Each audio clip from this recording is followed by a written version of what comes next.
सैफ चाकू हल्ल्यामध्ये 72 तासांच्या तपासानंतर आरोपी पोलिसांच्या जाळ्यात. सैफच्या आरोपीला पकडण्यासाठी 500 सीसीटीव्ही फुटेजेसची मदत.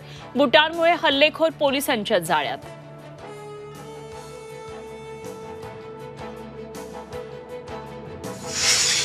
सैफ हल्ल्यातील आरोपी बांगलादेशातील कुस्तीपटू. कुस्तीच्या डावपेचानं केला सैफवर चाकू हल्ला, पोलिसांची माहिती.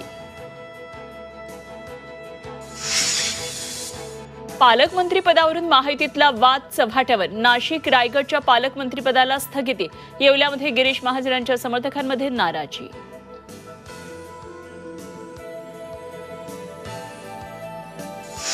उद्धव ठाकरेंना संपवून शिंदेंना आणलं. आता एकनाथ शिंदेंना संपवून नवीन उदय पुढे येईल. विजय वडेट्टीवारांचं मोठं विधान.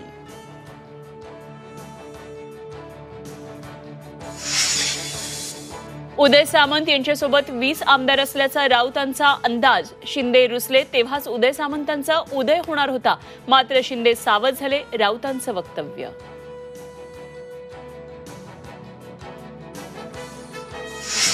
स्थानिक स्वराज्य संस्था निवडणूक सुनावणी पुढे ढकलण्याची शक्यता. 22 जानेवारीला सुप्रीम कोर्टात होणार होती सुनावणी.